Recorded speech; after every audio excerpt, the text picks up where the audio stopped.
안녕하십니까. 신교수입니다. 자, 월요일 고인의 시선.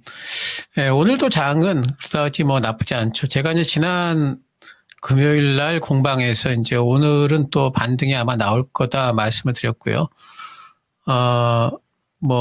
주말 동안에 여러 가지 나쁜 뉴스들은 계속 나왔지만은 오늘 보면 우리 시장은 또 반등이 나오고 미국도 지금 야간 선물 시장은 살짝 지금 반등이 좀 나오고 있습니다.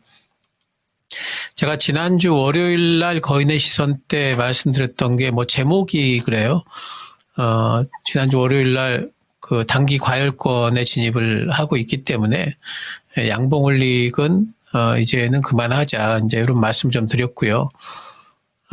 그때만 해도 이스라엘이 이란을 공격하지 않았었죠. 이제 그런 일이 발생하지 않았을 적에 그런 이제 말씀을 좀 드렸었습니다. 그러니까 그 이후에 이제 이스라엘이 이란을 공격을 했는데 지금 보면 이제 딱 쉬어갈 만한 자리에서 또 그런 일이 발생을 했어요. 그러니까 어차피 쉬어갈 만한 자리에서 핑곗거리가 나왔기 때문에 이제는 좀 쉬어가겠구나라고 시장은 이렇게 좀 생각을 하는 게 좋겠죠. 이란과 이스라엘의 어떤 지금 갈등 부분은 제일 중요하게 지금 볼 거는 아무래도 유가예요. 유가가 어떻게 움직이느냐가 제일 중요한데, 만약에 유가가 이번에 이 전고점 부분이죠. 79불을 넘어갈 때는 시장 충격이 한 번 더 있을 거예요. 하지만 그렇지 않다면은 시장 충격은 이 정도에서 이제 서서히 또 마무리가 될 걸로 지금 봐야 됩니다. 근데 유가가 넘어갈까에 대해서 생각을 해보자면은 이게 유가가 이 정도까지 넘어가려면은 그 호르무즈 해협을 봉쇄한다든가 이런 정도의 일이 아니고서는 그 정도까지는 아닐 것 같아요. 전 세계 지금 경기가 그렇게 좋은 것도 아닌데 유가가 이렇게 올라갈 일이 별로 없기 때문에, 그리고 호르무즈 해협을 봉쇄할 일도 없고 하기 때문에 유가가 그 정도까지 치솟지는 않을 걸로 보고 있고, 또 한 가지는 이제 시장은 지난해에 있었던 이란과 이스라엘의 갈등 국면에서 어느 정도 좀 학습된 게 좀 있습니다. 지난해에 결국에는 이제 유야무야 되는 듯한 봉합 국면으로 빠르게 좀 들어갔었지 않습니까? 이번에도 보면은 이란 같은 경우에는 이스라엘이 더 이상 공격 안 하면은 자기네들은 공격 안 하겠다 이런 얘기도 해가면서 하는 걸 보면은 봉합 국면으로 갈 확률이 상당히 좀 크지 않을까 보기 때문에 유가가 80불 이상 치솟을 가능성은 크지 않다라고 보기 때문에 시장에 대한 어떤 충격 같은 것들도 상당히 좀 제한적으로 봅니다. 그러면은 지수는 이 정도 선에서 다시 한번 반등이 쫙 나올까 생각을 해본다면은 아직 좀 덜 쉰 것 같아요. 조금 더 쉬어야 될 것 같고, 쉬어감이 지금은 기간 조정 형태로 들어가는 듯 보이고요. 단지 이제 우리가 생각해야 될 건 뭐냐면은 이렇게 이제 높게 올라와 있으면은 뭐가 커지냐면은 이제 악재 민감도가 커지죠. 그래서 뭔가 조그만한 악재거리가 하나가 나오면은 그걸 핑계 삼아서 또 흔들 수가 있죠. 그래서 지금은 악재 민감도가 커진 부분들이 있기 때문에 지금 구간은 좀 쉬어감을 예상을 한다면 우리가 너무 열심히 할 필요는 없다. 여기서 물론 자신감을 잃어버리고 엄청나게 도망을 치고 이렇게 할 필요는 없지만, 하지만 지금 너무 열심히 할 필요는 없다. 지금은 조금 시장을 좀 관망하면서, 그러면서 시장의 움직임 속에서 뭔가 새로운 기회를 좀 찾는 노력들이 좀 필요하고, 특히 이제 이번 주는 FMC도 있죠. 그렇기 때문에 이번 주 FMC에서 한 가지 변수가 있습니다. 지금 시장이 미국도 그렇고, 미국도 보시면은 이렇게 나스닥 거의 전고점 부분까지 올라와 있지 않습니까? 그러니까 더 가기 위해서 어떤 조건이 필요한가를 생각을 해보면은요. 여기서부터 여기까지 올라온 거는 미국 시장 같은 경우에는 이제 관세 전쟁 같은 것들이 미중 관세 전쟁이 조금 완화될 거라는 기대감으로 이제 올라온 겁니다. 거기에다 엔비디아 실적도 좋았고요. 이러면서 올라왔는데 여기서 더 가기 위해서는 이제는 계속해서 실적이 좋을 거라는 거. 관세 완화 부분은 어느 정도 써먹었어요. 그래서 실적에 대한 기대감이 계속 있어야 되고요. 두 번째가 뭐냐면은 금리 인하에 대한 기대감이 있어야 됩니다. 이게 있어야지만 더 올라가겠죠. 그래야지 지금 신고가를 뚫고 올라갈 수가 있겠죠. 그래서 이번 주 FMC가 중요한 게 뭐냐면은 이번 주 FMC에서 금리 동결은 거의 확실하다 봐야 돼요. 그 동결 될 걸로 보지만 중요한 건 이제 파월이 매파적인 전망을 계속 내놓는 것보다는 하반기 때는 데이터 보면서 금리 인하를 어느 정도 좀 고려해 볼 수 있겠다라는 그런 뉘앙스가 좀 비춰줘야 됩니다. 그래야지만 올라가겠죠.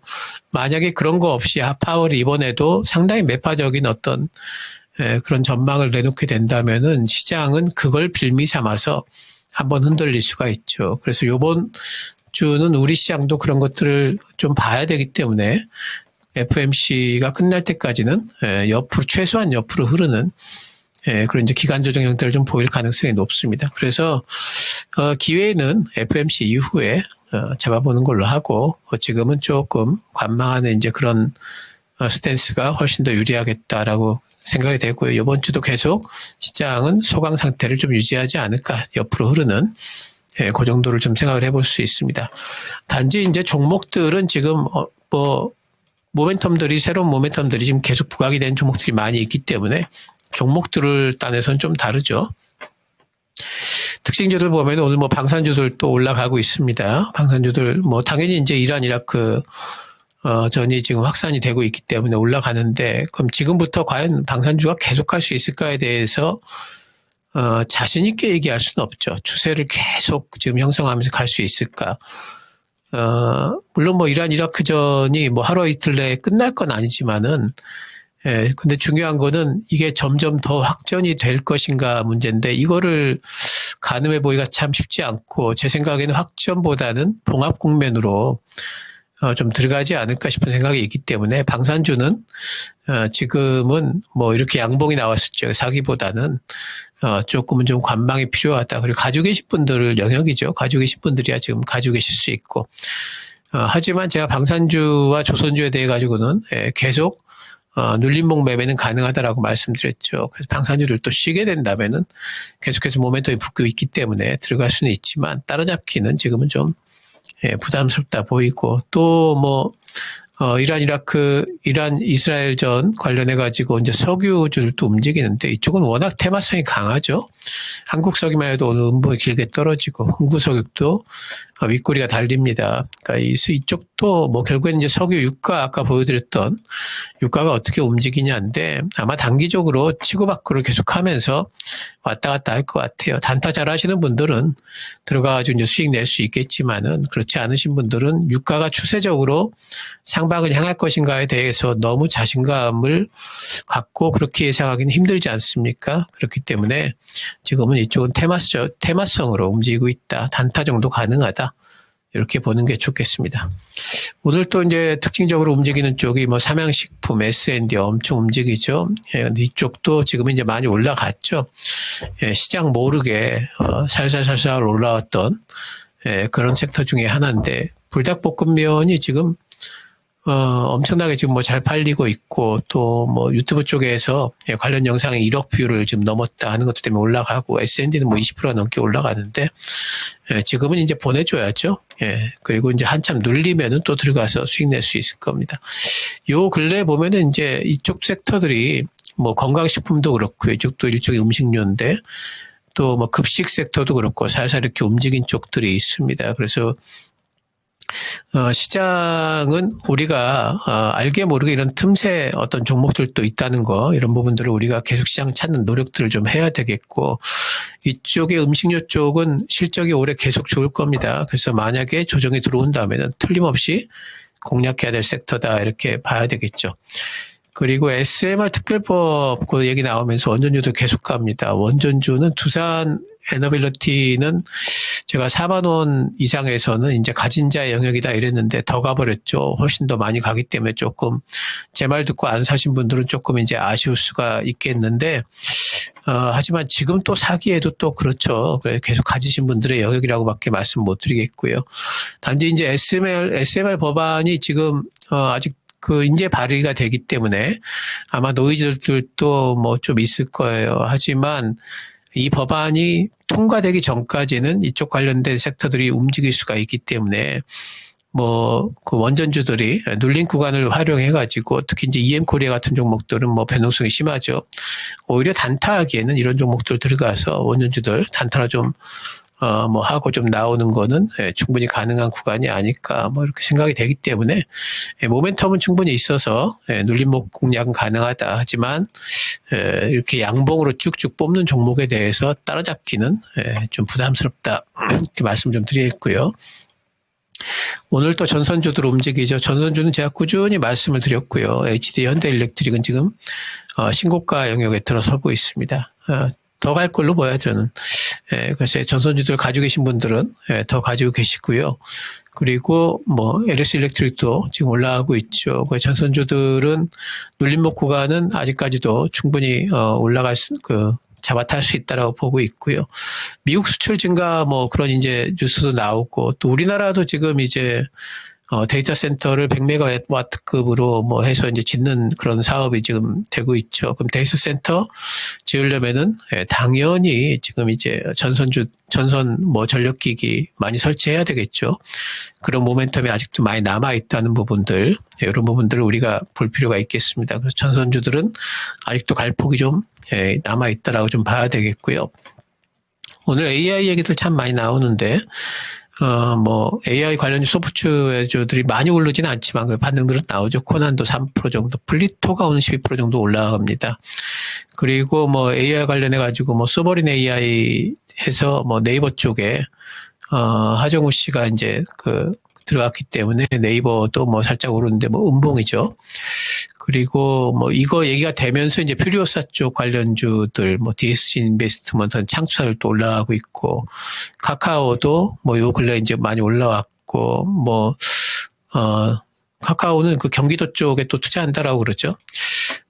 그래서 AI 관련주들은 계속해서 모멘텀들이 좀 있는데, 그 중에서 이제 이런 이제 AI 소프트웨어주들은 좀 많이 올라와서 이쪽들이 찐수혜주는 또 아니거든요. AI 투자를 한다는 게 지금은 데이터 센터 투자가 처음에 굉장히 중요하고 소프트웨어가 이미 자기네들 나름대로 마련되고 있는 이런 이제 회사들보다는 제가 보기에는 네이버나 카카오가 앞으로는 이제 수혜주로 부각될 가능성이 높기 때문에 네이버는 제가 그동안에 계속 말씀드렸죠. 20만 원 밑에서 역사적 저가다 말씀드렸고 작년 같은 경우에는 17만 원 밑에서 또 그런 말씀 좀 드렸습니다.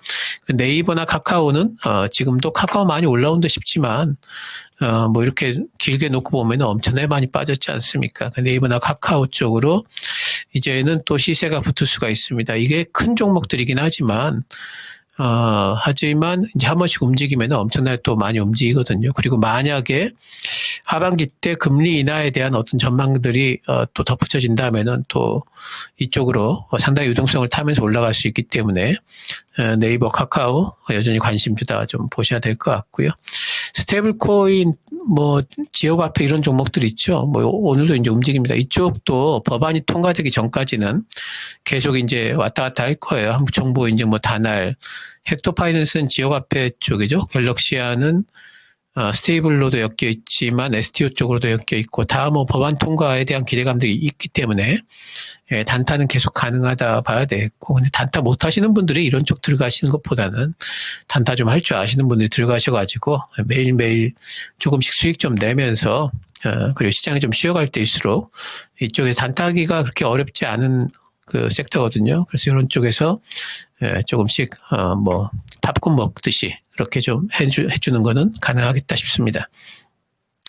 자, 전략 쪽 들어가 본 다음에는 아까도 말씀드렸습니다만은 FMC도 있는 이 구간, 그리고 FMC 성명서에서 만약에 매파적인 성명이 나오게 된다면은 조금 이제 흔들릴 수 있는 여지가 있는 이 구간.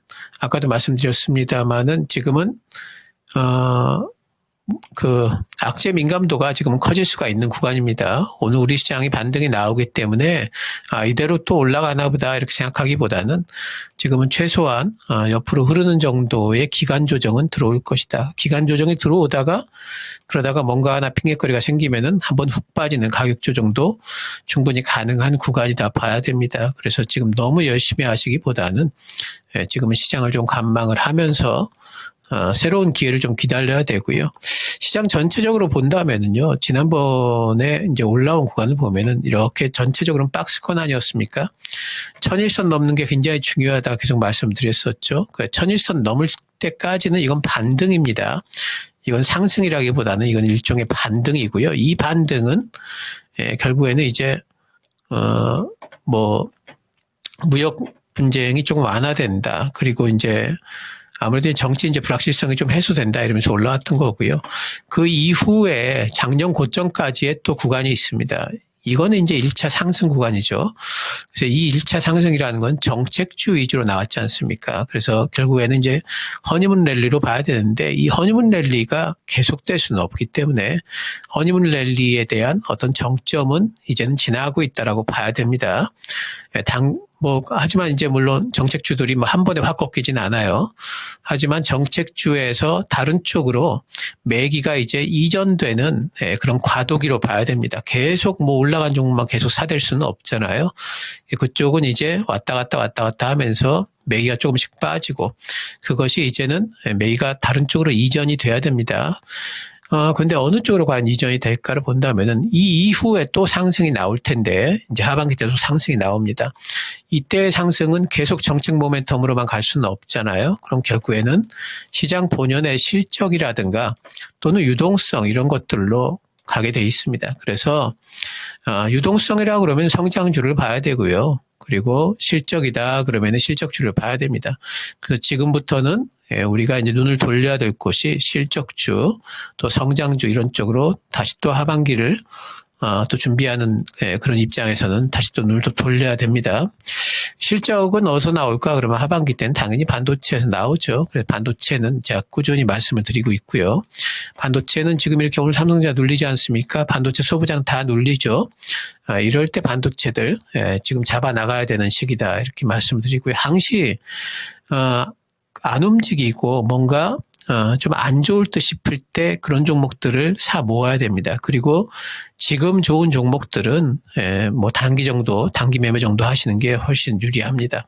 또 바이오도 우리가 또 생각을 해볼 수가 있겠죠. 바이오도 지금 계속 잘 모아가고 이렇게 해준다면 하반기 때 코스닥으로 움직일 거고요. 또 로봇주들 안 움직이고 있죠. 또 자율주행 쪽도 22일 날 이제 테슬라 운행한다는데 아직 안 움직이고 있습니다. 이런 종목들이 이제 움직일 거 아니겠습니까? 자동차 안 좋은 얘기 막 나오죠.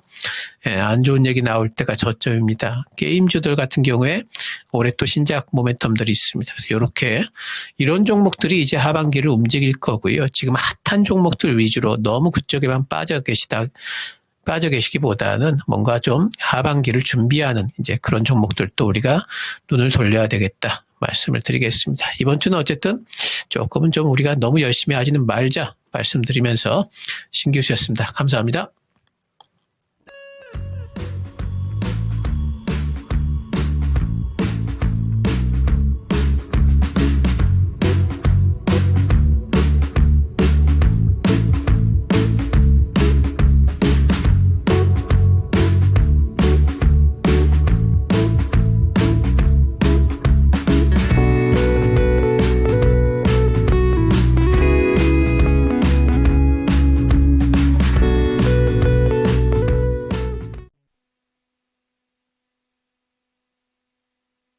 본 방송은 투자 판단을 위한 조언일 뿐 투자 판단과 결과에 대한 책임은 투자자 본인에게 있음을 알려드립니다.